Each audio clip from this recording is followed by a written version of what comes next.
여러분, 복음은 세상에 어떻게 증거가 될까요?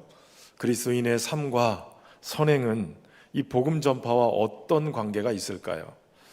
오늘 바울은 본문에서 디도에게 성도들이 선한 일을 힘써 행할 수 있도록 준비하게 하라라고 권면합니다.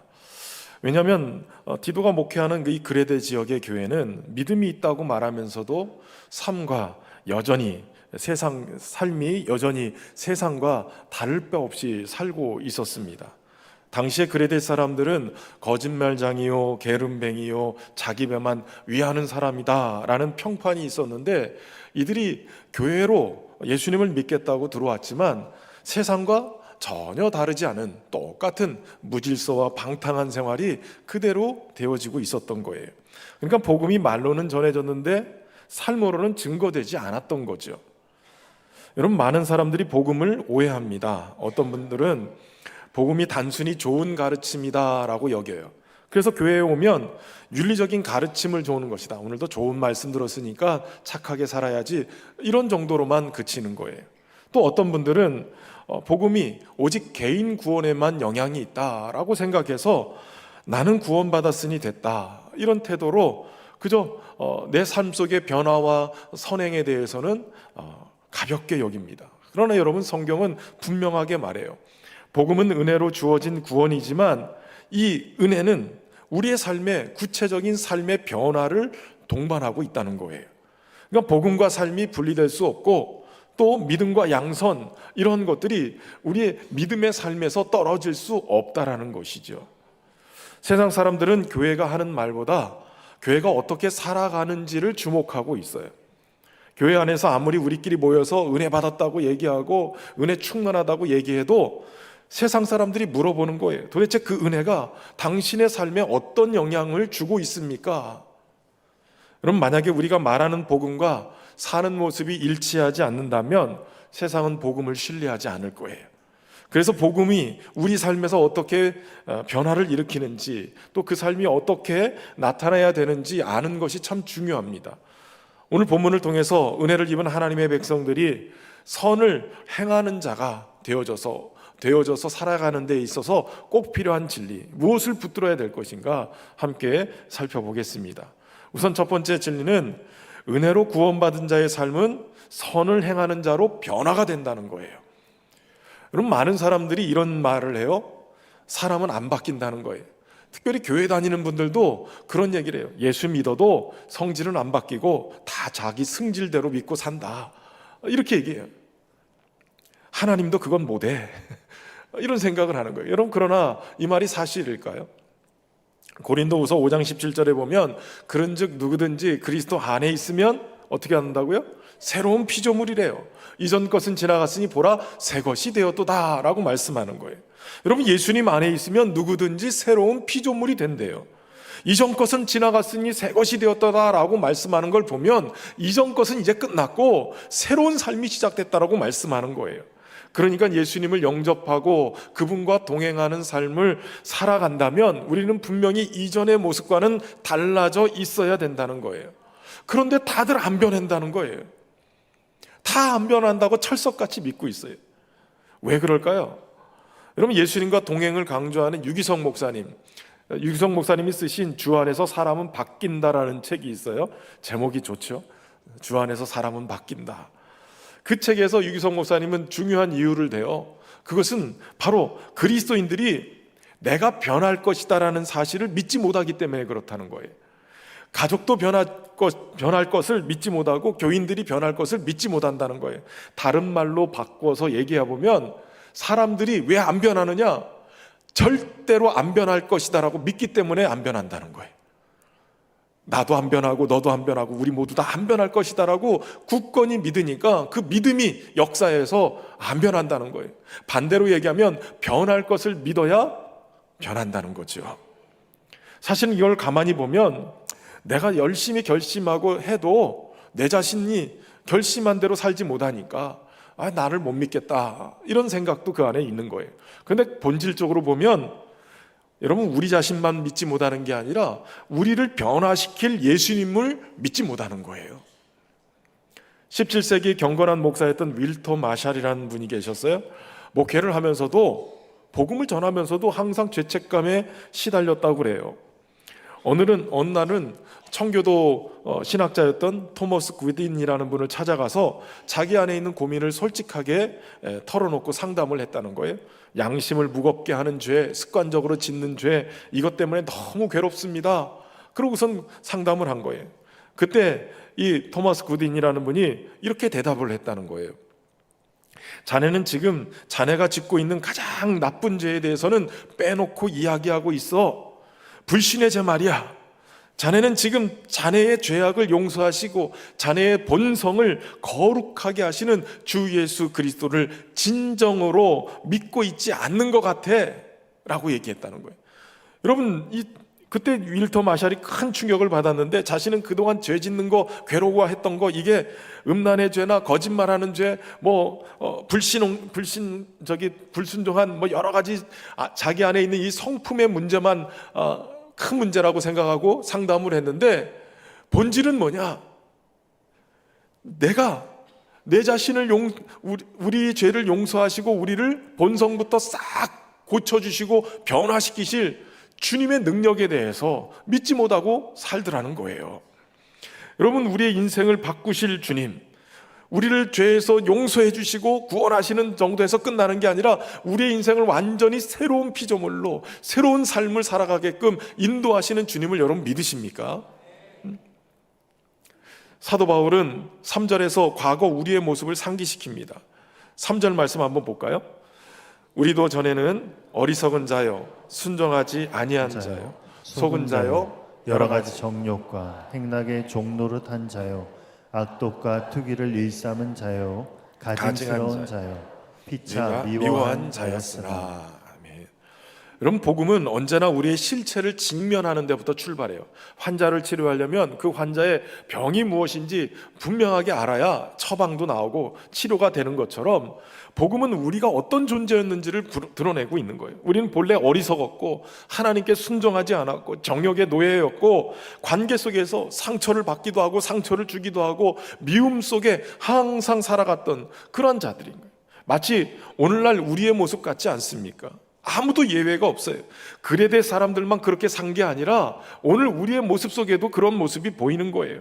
목사도 성도도 교회 다닌 지 오래된 그러한 사람도 예외는 없다는 거예요.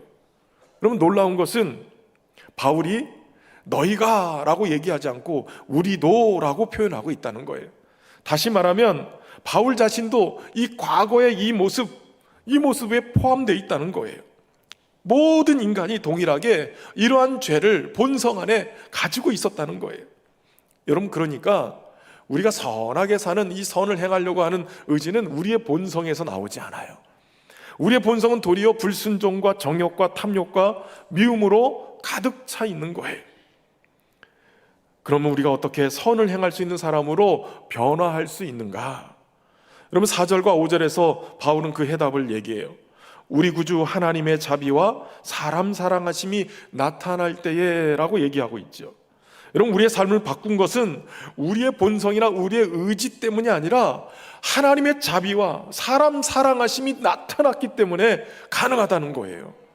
이 사람 사랑하심이라고 할 때 이 단어는 본래 인류를 사랑하는 마음이라는 뜻을 가지고 있는데, 그 당시에 왕이나 귀족들이 가난한 사람들을 돕는 그러한 자선행위를 할 때 이 단어를 썼다는 거예요. 바울이 이 단어를 써서 하나님의 사랑에 대해서 얘기한 이유는 뭐냐? 하나님의 사랑이 멀찍이 계신 초월적인 하나님이 멀찍이서 그냥 이상적인 그러한 모습이 아니라 그저 우리의 삶 속에 찾아오셔서 인간의 깊이 사랑하고 구체적이고 실제적인 사랑을 표현해 주셨기 때문에 이게 가능했다는 거예요. 그분의 자비와 사람 사랑하심이 오늘 우리에게 찾아오셔서 우리를 구원하고 우리를 변화시켰다는 거예요. 그리고 5절에서는 이 사실을 더 분명하게 얘기합니다. 우리를 구원하시되 우리의 행한 바 의로운 행위로 말미암지 아니하고 오직 그의 긍휼하심을 따라 중생의 씻음과 성령의 새롭게 하심으로 하셨다라는 거예요. 여러분, 우리의 구원이 우리의 의로운 행위 때문에 일어난 일이 아니라 오직 주님의 긍휼하심 때문에 된 것이에요. 오직 은혜로 되어진 거죠. 이 중생의 씻음, 성령의 새롭게 하심, 이거는 이게 와가지고선 세례받고 그 의식을 통해서 깨끗해지는 그런 개념 정도가 아니라 우리 죄로 더러워진 우리의 존재를 성령께서 깨끗하게 씻어서 우리의 내면서부터, 영혼의 깊은 곳에서부터 변화시키는 것을 말씀하는 거예요. 오늘 본문에서 우리는 두 가지를 알 수 있어요. 그 첫 번째는 우리 행위로는 구원받을 수 없다는 거예요. 우리의 본성으로는 스스로 구원할 수 없어요. 착하게 살아도, 아무리 선행을 쌓아도 그 행위로는 선하신 하나님 앞에, 의로우신 하나님 앞에 설 수 없다는 거예요. 그리고 두 번째 깨닫는 것은 구원은 전적으로 하나님의 긍휼, 하나님의 사랑, 하나님의 은혜로부터 비롯됐다는 거예요. 그러니까 복음의 출발점은 하나님의 사랑하심, 그분이 우리를 사랑해 주셨기 때문에 우리가 구원의 은혜를 입게 된 것인 거예요. 여러분, 그 은혜를 깨달으면 그 은혜가 우리를 변화시켜가요. 우리의 행위가 아니라 오직 주님 주신 은혜로 우리 안에 놀라운 감동이 있고 감사가 있고, 그것이 우리로 하여금 자유하게 하고 확신을 갖고 살게 해요. 그래서 은혜 안에 거하면 그 은혜가 우리를 게으르지 않게 해요. 바쁘다 바빠. 왜냐하면 은혜가 동력이 돼서 더 귀하게 하나님 앞에 영광 돌리며 살아갈 수 있도록 우리에게 막 역사하는 거예요. 감사로 충만하게 하고 새로운 삶을 막 살아가도록 우리를 이끌어가는 거예요. 여러분, 인간의 본성으로는 결코 하나님을 경외할 수 없어요. 그런데 하나님의 은혜가 임하면 예배하는 자리에 막 쫓아오는 거예요. 하나님의 은혜가 임하고 성령이 우리의 인생을 새롭게 할 때 하나님을 경외하는 선한 길로 우리가 나가게 되어지는 것이에요. 여러분, 저와 여러분이 은혜 받은 자로 살아갈 수 있기를 주의 이름으로 축원합니다. 하나님의 은혜가 우리를 변화시키는 거예요. 그 변화시키는 그러한 삶의 자리, 그것이 우리로 하여금 믿음으로 살아가게끔, 계속 주님의 사람으로 살아가게끔 만들어주는 거죠. 그러면서 점점 선행의 열매가 맺혀지는 거죠. 신앙의 연수가 길다고 저절로 삶이 변하지는 않아요. 오히려 신앙의 연수가 길어질수록 복음을 습관적으로 듣게 되고 은혜를 당연하게 여기고 삶의 변화가 없는 이 신앙에 안주할 가능성이 높아요. 이 위험한 거죠. 여러분, 오늘 은혜를 우리가 깊이 경험하면 할수록 우리는 우리의 마음이 부드러워지고 삶이 변화되는 것을 보게 되는 거예요. 복음을 깊이 아는 사람일수록 더욱 겸손해지고 온유해지고, 그리고 양선의 성령의 열매를 맺혀가게 되는 것입니다. 여러분, 바울의 메시지는 명확해요. 은혜로 구원받은 자의 삶은 반드시 변화가 일어난다는 거예요. 그저 단순하게 도덕적인 어떤 개선의 효과가 일어나는 정도가 아니라 하나님을 향한 감사와 사랑에서 흘러나오는 그런 삶의 모습이 선으로 나타나게 된다는 것이에요. 여러분, 하나님의 은혜가 우리를 새롭게 하셨습니다. 그렇기 때문에 변화된 우리의 삶에 하나님의 은혜가 증거가 될 수 있도록 선을 행하는 자가 되기를 주의 이름으로 축원합니다. 우리가 붙들어야 될 두 번째 진리는 성령의 새롭게 하심이 선을 가능하게 한다는 거예요.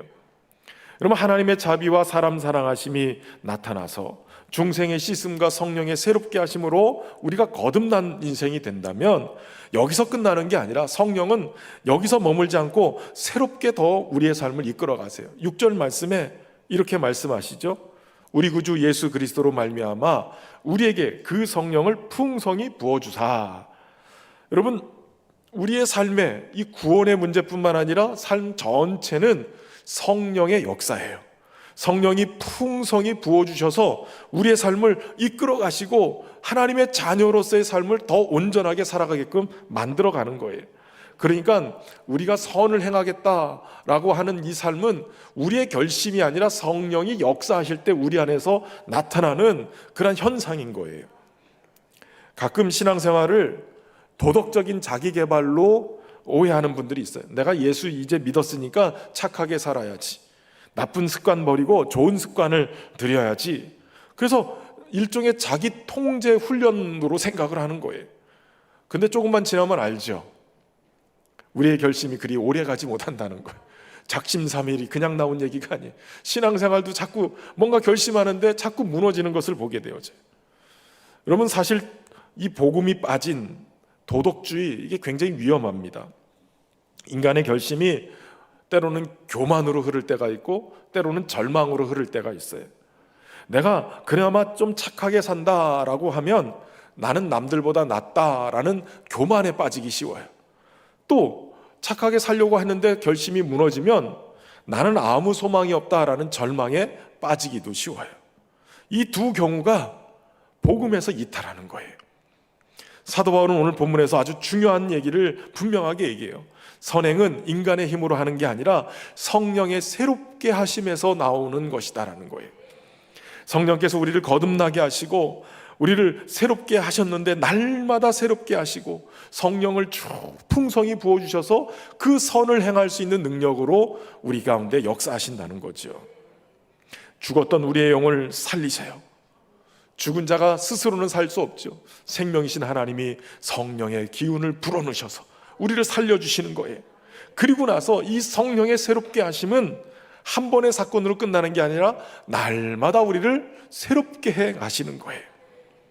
단순히 용서하신 것에 그치는 게 아니라 날마다 새롭게 해서 새로운 피조물로서 온전하게 살아갈 수 있도록 성령의 충만함을 우리에게 부어주시는 거예요. 저와 여러분이 성령의 풍성하신 은혜를 힘입어 살기를 주의 이름으로 축원합니다. 사도 바울은 1절 2절에서 이렇게 얘기합니다. 너는 그들로 하여금 통치자들과 권세 잡은 자들에게 복종하며 순종하며 모든 선한 일을 행하기를 준비하게 하며 아무도 비방하지 말며 다투지 말며 관용하며 범사의 온유함을 모든 사람에게 나타낼 것을 기억하게 하라.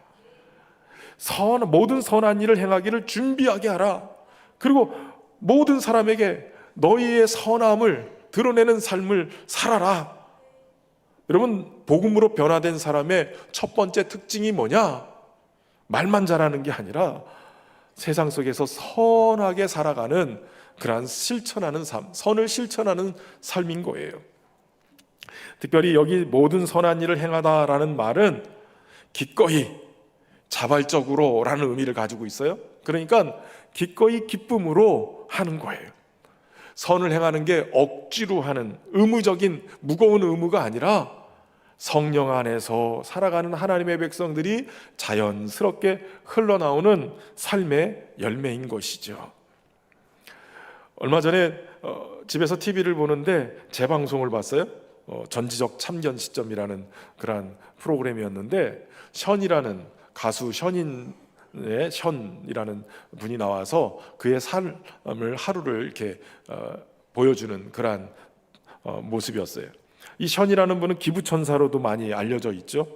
방송에서 얘기하는 걸 보니까 개인이 기부한 누적 기부액이 65억, 그리고 또 함께 이렇게 참여해가지고 프로젝트를 하면서 힘을 보태서 세운 것이 440억 원을 들여서 세운 어린이 재활병원, 239억을 들여서 세운 세계 최초의 르게릭 전문 병원, 뭐 이런 것들도 있고 여러 영향력을 끼쳤어요.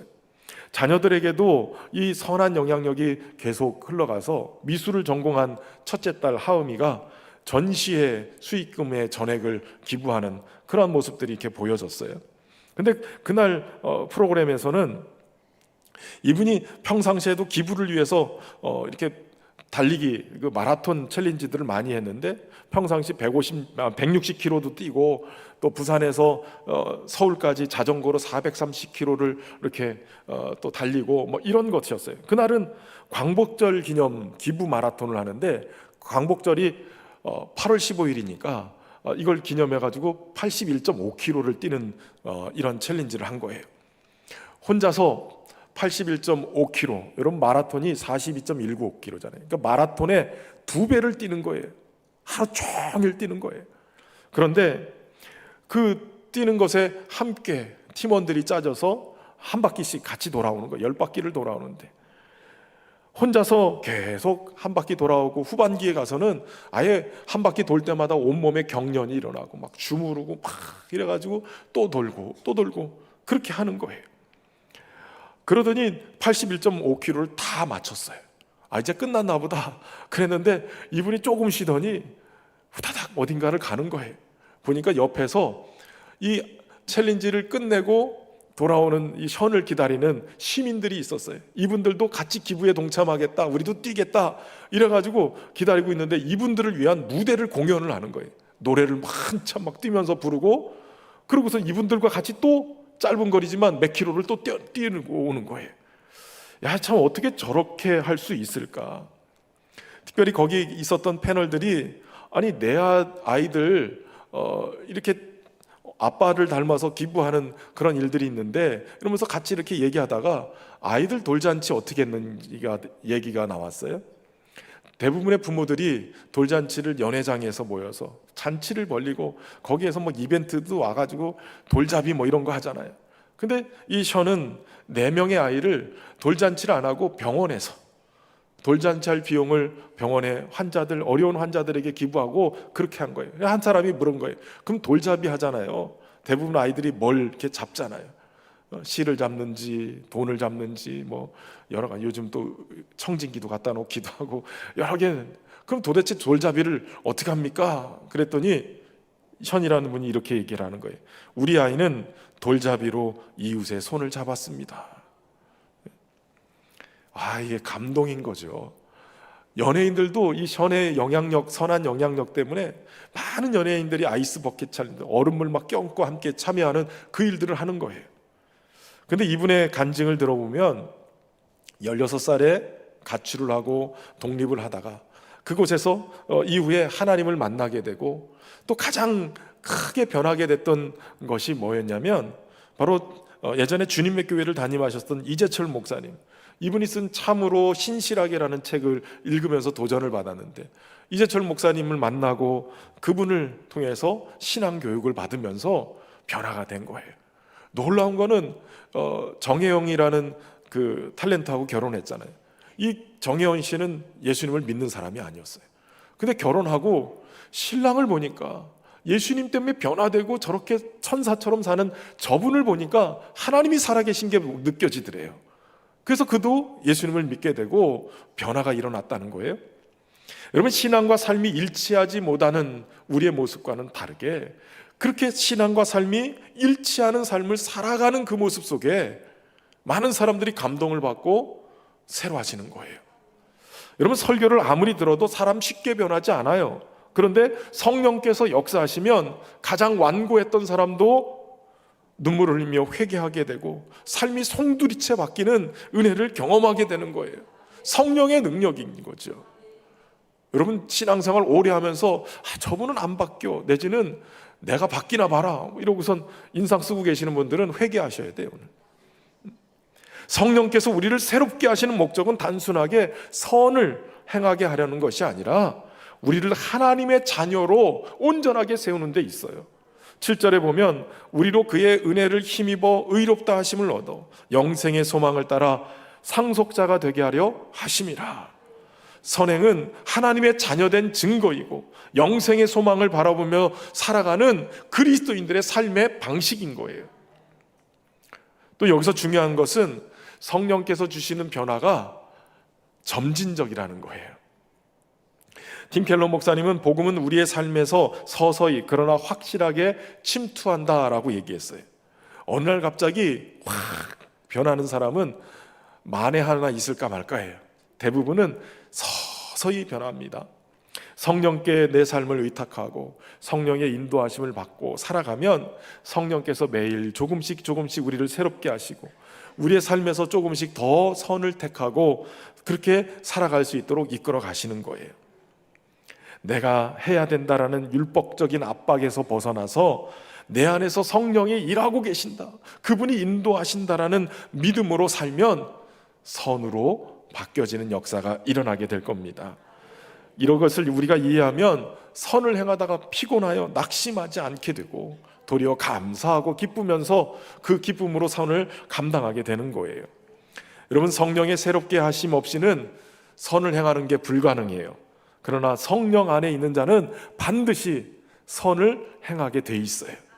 왜냐하면 성령의 열매가 양선이기 때문에 그래요. 저와 여러분이 주님이 주시는 이 선한 열매를 가득 맺혀서 이 선한 영향력으로 세상에 아름다움을 끼치는 은혜가 있길 주의 이름으로 축원합니다. 마지막 세 번째 붙들어야 될 진리는 선한 일을 힘써 행하여 복음을 드러내라는 거예요. 사도 바울은 8절에 이렇게 얘기하지요. 이 말이 미쁘도다. 원하건대 너는 이 여러 것에 대하여 굳세게 말하라. 이는 하나님을 믿는 자들로 하여금 조심하여 선한 일을 힘쓰게 하려 함이라. 이것은 아름다우며 사람들에게 유익하니라. 여러분, 이것들 선한 일을 힘쓰는 일들을 굳건하게 말하라고 얘기해요. 이 굳세게 말하라 라는 얘기는 법정에서 증인이 얘기하는 그 진술할 때의 단어를 쓰는 거예요. 그러니까 디도에게 이 복음의 진리를, 선을 행하는 이 놀라운 진리를 확신 있게 굳세게 전하라. 그러면 성도들이 선한 일을 힘쓰는 자들이 될 것이다 라고 얘기하는 거예요. 특별히 선을 힘쓰는 것, 이것은 단순히 어떤 선행을 한 번 실천하는 게 아니라 우리의 삶 방향 전체를 옮기는 것을 얘기해요. 그러니까 선을 행하는 것은 예수님을 믿고 구원받은 그리스도인들의 삶의 방식, 라이프 스타일이 되어지는 거예요. 그리고 이것이 아름답고 사람들에게 유익하다라고 얘기를 합니다. 도덕적이고 영적인 선함을 포함할 뿐만 아니라 이게 실제적인 열매를 맺게 되는데, 사람들에게 이 그리스도인들이 베푸는 이 선행이 추상적인 개념이 아니라 실제적인 도움이 돼서 복음의 문을 활짝 열게 된다는 것이에요.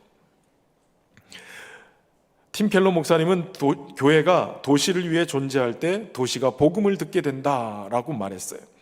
교회가 자기 안에 갇혀 있지 않고 이웃과 도시를 섬기며 선을 행하면 복음의 설득력이 생긴다는 거예요.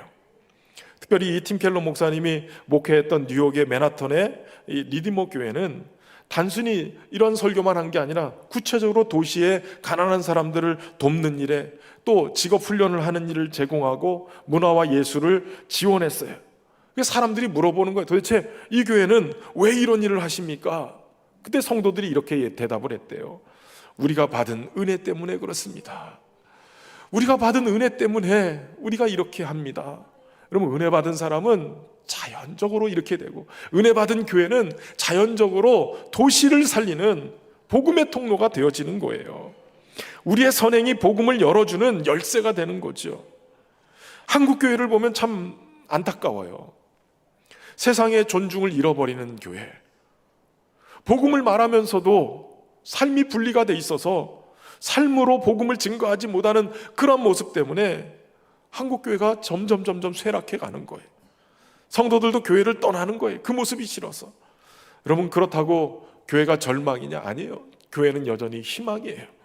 우리가 다시 복음의 은혜를 붙들고 선한 삶으로 세상의 삶을 살아가면 사람들은 우리를 통해서, 교회를 통해서 복음을 맛보기 시작할 거예요.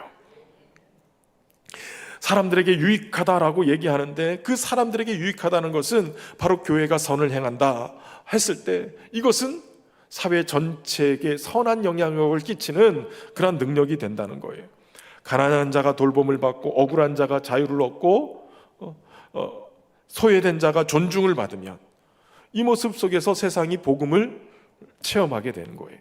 그러니까 여러분 믿는 자들에게 교회에 선을 행하는 것은 선택적인 옵션이 아니라 복음을 증거하는데 필수적인 사명인 거예요. 은혜로 구원받은 성도라면, 성령으로 새롭게 된 성도라면 이제는 세상 속에서 적극적으로 선을 행해야 될 줄로 믿습니다. 그 선이 복음을 증거하고 세상에 유익을 끼치고 하나님의 은혜를 드러내기 때문에 그렇습니다. 오늘 세상은 교회의 말보다는 교회의 삶을 보고 있습니다. 복음의 진정성을 묻는 세상 앞에 우리가 할 수 있는 가장 강력한 설교는 선한 삶이라는 것이에요. 말로만 전하는 복음은 무게가 없지만 삶으로 증거하는 복음은 세상을 움직이는 힘이 있습니다. 선행이 구원의 조건은 아니지만 구원받은 자는 성령님과 동행하면서 선을 행하는 그 삶을 삶으로 복음의 증거자가 되는 것이에요. 저와 여러분은 이 양선을 통해서 복음을 증거하는 하나님의 대사가 된 줄로 믿습니다. 이제 하나님의 은혜를 기억하면서 이런 고백을, 이런 기도를 해야 될 거예요. 주님, 내 삶을 통해서 복음이 보이게 하옵소서. 나의 선행을 통해서 은혜가 열매되게 해 주옵소서. 저와 여러분이 그렇게 쓰임받고 사는 은혜가 있기를 주의 이름으로 축원합니다. 주님의 선한 능력으로 우리를 안으시고 우리를 이끌어 주실 줄로 믿습니다. 다시 한번 말씀 의지하면서 이 찬양 고백할 때 주의 선한 능력이 나를 일으켜 주십시오. 주님의 능력으로 살게 하옵소서. 함께 찬양하며 나가겠습니다. 주 선한 능력으로 안으시네. 그 크신 발로 날 붙드시네. 절망 속에도 흔들리지 않고 사랑하는 주 얼굴 배우하니. 다시 한번 고백합시다. 주 선한 능력으로, 주 선한 능력으로 안으시네. 그 크신 발로 날 붙드시네. 절망 속에도 흔들리지 않고 사랑하는 주 얼굴 보아니. 선한 능력으로 일어서리. 선한 능력으로 일어서리. 주만을 지으리 믿음으로. 그리고 내 안에 주 오실 그날 영광의 새날을 맞이하리. 이전의 괴로움 날 내워싸고, 이전의 괴로움 날 내워싸고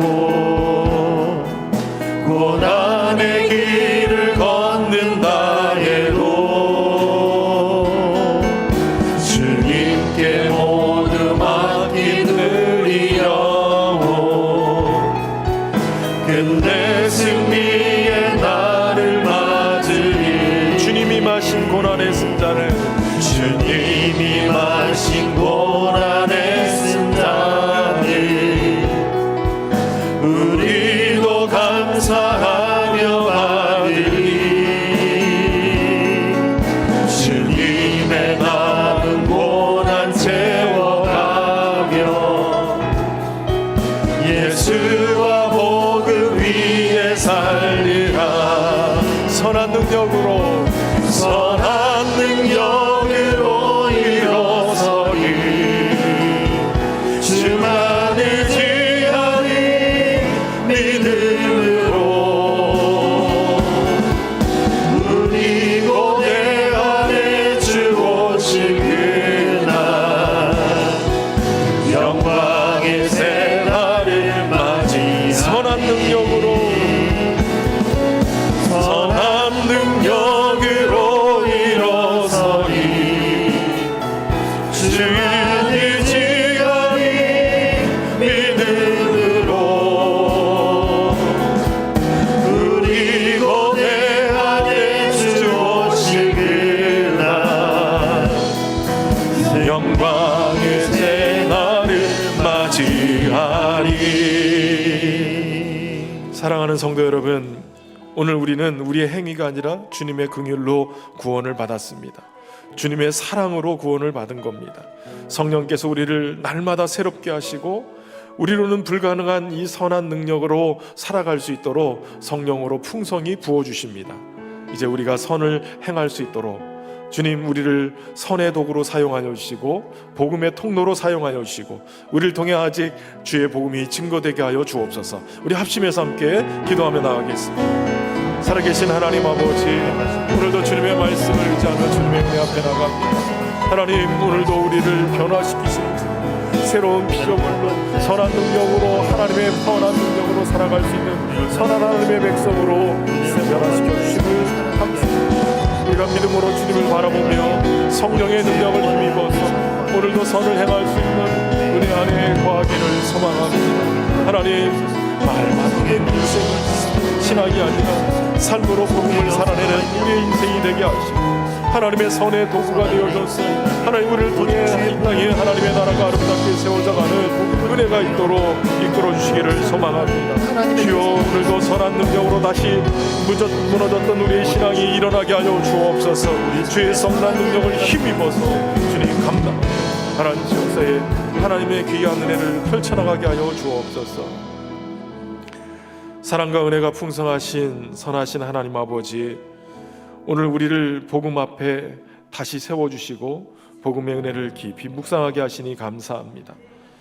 한때 어리석고 정욕에 이끌리며 하나님을 거역함을 삶을 살았던 우리이지만 오늘도 주님의 긍휼과 자비로 사람 사랑하심으로 우리가 구원받고 하나님의 백성이 되어진 줄로 믿습니다. 그 은혜를 잊지 않고 날마다 우리를 변화시키는 성령의 능력을 힘입고 살아가게 하여 주옵소서.